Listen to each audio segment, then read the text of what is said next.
So today I'm behind the wheel of the 2023 Lexus NX 350, and I'm going to take some time to go through the interior of this thing. So starting as I normally do from left to right. Over on the left, you've got your door latch right here, and you got your window switches, you've got your door locks, you've got your rear mirror adjust up ahead of that.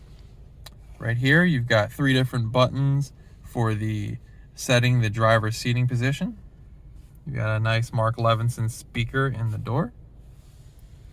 To the right of that, you've got a button for the gas tank release, as well as a rear hatch release button. Up top, you've got 2 buttons for adjusting the gauge cluster dim level, then a odometer trip reset button below that. And then you have the gauge cluster, which is a full digital display. So it's basically a big circle showcasing the tach as well as the miles per hour as a digital number, as well as whatever gear you're in below that.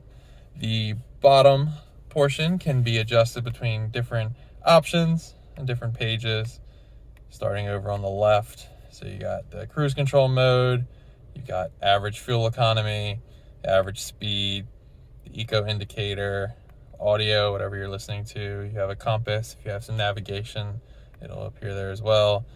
A boost gauge, a G-force meter, gear position, and a blank screen. I usually leave it on this boost gauge because it looks a little more performance oriented. It also has temperature gauges to the left and the right of it as well. Moving back to this steering wheel, how I was adjusting everything up there is just right here, left and right. None of these arrows are labeled, but if you can see the heads-up display, they're all kind of like touch sensitive, and it'll let you know what they are, but I'll just tell you what they are. So left and right over here is the tuner buttons, up top is mode, down low is an audio off button. Over on the right, this is just the display left and right adjustment up there. Up top is just information that can be adjusted on the heads-up display as well. And then these are just the page buttons for each of those. You got volume buttons on the left, and some more lane assist, cruise control buttons on the right. And on the back of the steering wheel, you have the gear selector paddles. So you have down gears on the left, up gears on the right. Give you a better look at the steering wheel. Features F Sport branding down low. The engine start-stop button is located up and to the right steering wheel. Then you have the crisp, clear navigation display.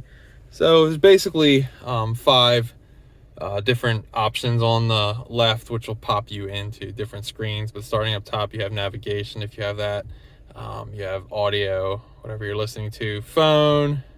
And you have vehicle information, which is probably where you'll sit if you're not using Android Auto, Apple CarPlay. So you got driving assist options, you got trip information. I was usually just leaving it on this screen. If you're seeing kind of like a cycling, it's just the refresh rate of the camera versus the refresh rate of this screen. Obviously, you will not see this if you were in this car.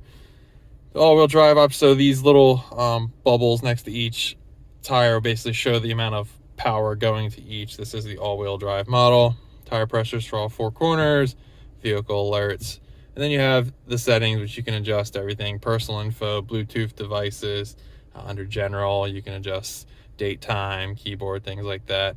Notifications, Wi-Fi, display, the sound, vehicle customize. Clicking in here, you can adjust more of that heads-up display.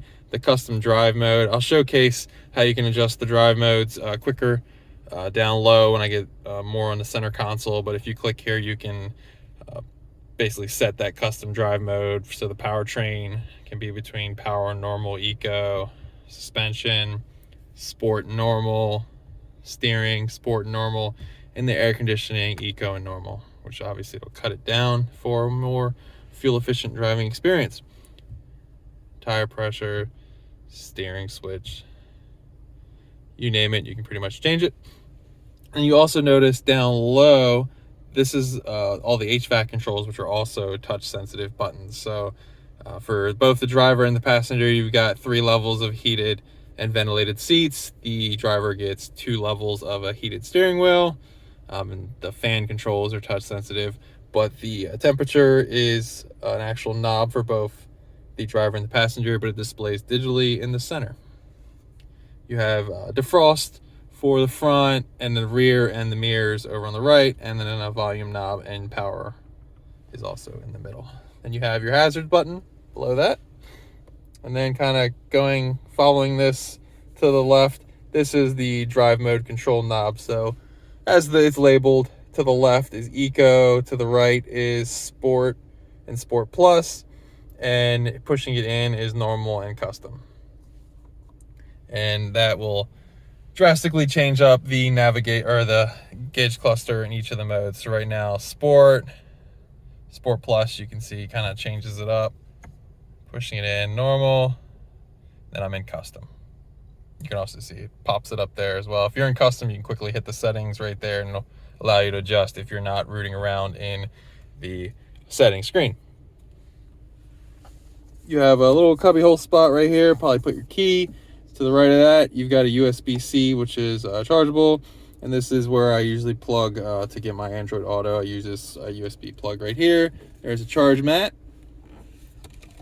and then you push it, reveals some more cubby hole space, smoker's plug hidden under there as well. Pushing it releases. Coming back from there, you got your 2 cup holders. To the right of that, you've got your gear lever, so you have reverse, neutral, drive, and then there's a manual option as well, and then pushing right here is your park button. To the left and back of that, you got traction control off, you got your hold button, auto start stop, hill ascent, and then pushing that will get you kind of an off-road inspired mode as well. It enables that. Then you have your parking brake latch right here. And you got your armrest. Reveals more cubby hole space. On the passenger side, you've got your glove box. Give you another look at the passenger door. That Mark Levinson speaker system. Features F Sport branding on the seats. Goes to the rear. The full cabin gets a sunroof. Sunroof controls up top. The rear mirror is also a camera. So if you don't want to use the mirror and you want to see what's back there, you turn on camera view. But that is pretty much the interior of the 2023 Lexus NX 350. If there is detail on the interior I didn't go in depth enough on and you have some questions, be sure to leave them in the comments below and I would love to find you an answer. Thanks for watching.